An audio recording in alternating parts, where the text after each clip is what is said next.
Hello दोस्तों, आशा करते हैं आप लोग कुशल मंगल होंगे। दोस्तों आज की इस वीडियो में हम जानेंगे फिनो पेमेंट बैंक। जी हाँ दोस्तों, आप किसी को जैसे मनी ट्रांसफ़र कर रहे हो दोस्तों तो आपका पेमेंट फेल्ड हो जा रहा है। जी हाँ दोस्तों, फिनो पेमेंट बैंक में बार बार ये प्रॉब्लम आ रहा है। अगर आपको भी इस तरह का प्रॉब्लम आ रहा है, आप किसी को मनी ट्रांसफ़र कर रहे हो यूपीआई के माध्यम से या दोस्तों क्यूआर कोड के माध्यम से और दोस्तों आपका पेमेंट फेल्ड हो जा रहा है। जी हाँ दोस्तों, यहाँ पे देखिए पेमेंट फेल्ड हो गया, रीजन में दिया हुआ है पेमेंट फेल्ड और दोस्तों यहाँ पे लिखा हुआ है पेमेंट फेल्ड। ठीक है, तो ये प्रॉब्लम क्यों आ रहा है आज की इस वीडियो में हम जानेंगे। दोस्तों इस प्रॉब्लम को कैसे ठीक करना है आज की इस वीडियो में जानेंगे।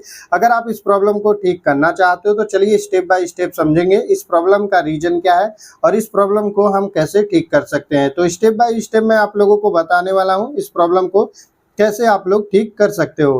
पहला दोस्तों रीजन निकल कर आ रहा है, अगर आप किसी को मनी ट्रांसफ़र कर रहे हो तो अगर आपका पेमेंट फेल्ड हो जा रहा है तो अगर आपका खाता डेबिट फ्रीज लगा होगा तो आप पैसा किसी को ट्रांसफ़र नहीं कर सकते हो। तो मतलब दोस्तों अगर आपके अकाउंट में डेबिट फ्रीज लगा होगा, अगर आपके अकाउंट में होल्ड लगा होगा तो आप किसी को पैसा ट्रांसफ़र नहीं कर सकते हो। आपका अकाउंट में जो है फेल्ड हो जाएगा बार बार पेमेंट अगर आपका डेबिट फ्रीज हुआ है। ठीक है, अगर आपके अकाउंट में डेबिट फ्रीज नहीं हुआ है तो दूसरा रीजन निकल कर आ रहा है केवाईसी पेंडिंग या इनकम्प्लीट। जैसे कि अगर आपका वीडियो केवाईसी या दोस्तों डॉक्यूमेंट का प्रॉब्लम की वजह से अगर आपका केवाईसी प्रॉब्लम है, केवाईसी कंप्लीट नहीं है तो उसकी वजह से भी आपका पेमेंट फेल्ड हो जाएगा। तो ये दूसरा रीजन मैंने आपको बताया। दोस्तों यहाँ पे मैं तीसरा रीजन आप लोगों को बताऊं, डेली लिमिट क्रॉस करना। अगर आप लोगों ने यूपीआई आईएमपीएस से डेली ट्रांजेक्शन लिमिट पूरी कर लेंगे तो भी आपका पेमेंट फेल्ड होगा और ट्रांजैक्शन जो है फेल्ड हो जाएगा।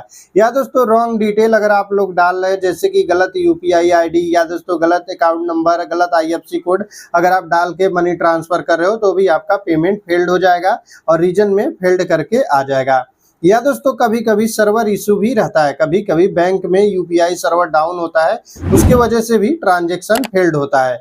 ये सारे रीजन है। अब दोस्तों यहाँ पे अगर आपका प्रॉब्लम जो है कैसे पता करेंगे कि आपका प्रॉब्लम क्या है। जैसे कि आपका पेमेंट बार बार फेल्ड हो रहा है, अब कौन सा रीजन है कि आपका जो पेमेंट है फेल्ड हो रहा है। तो रीजन आपको जानने के लिए क्या करना होगा, रीजन चलिए जानने के लिए मैं आप लोगों को बताऊं कैसे आप लोगों को पता करना होगा कि आपका अकाउंट में क्या प्रॉब्लम हुआ है। तो डन वाले ऑप्शन पे हम क्लिक कर देते हैं। अब दोस्तों देखिए यहाँ पे प्रोफाइल का ऑप्शन दिया हुआ है, प्रोफाइल वाले ऑप्शन पे क्लिक करना है। ठीक है, प्रोफाइल वाले ऑप्शन पे क्लिक करने के बाद यहाँ पे बहुत सारे डिटेल आप लोगों को देखने को मिल जाते हैं।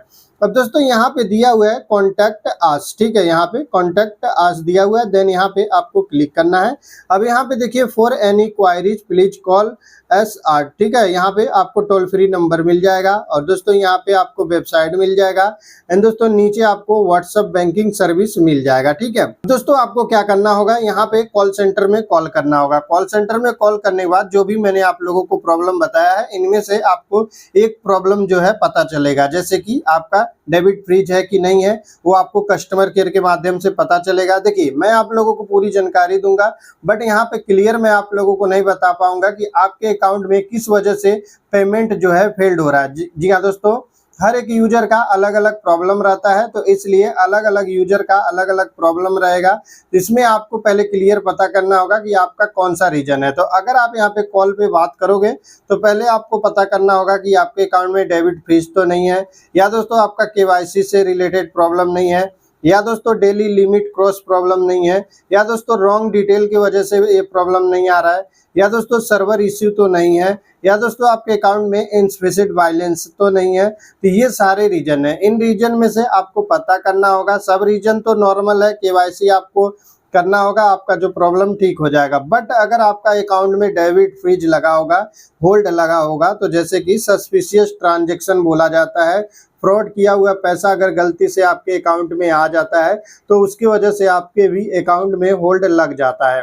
अब दोस्तों उस पैसे की वजह से आपके अकाउंट में होल्ड लग जाता है, डेबिट फ्रीज हो जाता है। अब आप लोगों को क्या करना होगा, अगर आपके अकाउंट में डेबिट फ्रीज लगा है तो आपको पता करना होगा कहाँ से आपको कंप्लेन पड़ा हुआ है। अब आपका जहाँ से कंप्लेन पड़ा हुआ है तो आपको वहाँ पे शायद विजिट करना होगा और आपको वहाँ पे बताना होगा कि आपका जो अमाउंट आया है, कौन सा अमाउंट पे आपको प्रॉब्लम हुआ है, उस अमाउंट की जानकारी देना होगा और वहाँ से क्लियरेंस लेटर लेना होगा या दोस्तों NOC लेना होगा, वो आपको बैंक में देना होगा। तो फिर आपका ये जो प्रॉब्लम है दोस्तों ठीक हो जाएगा और आप वापस नॉर्मली अपना बैंक अकाउंट को यूज कर पाओगे। दोस्तों अगर आपका कोई क्वेश्चन कोई सवाल है तो आप हमें कमेंट सेक्शन में कमेंट कर लीजिएगा। मिलते हैं आपसे दोस्तों नेक्स्ट वीडियो में, तब तक के लिए जय हिंद।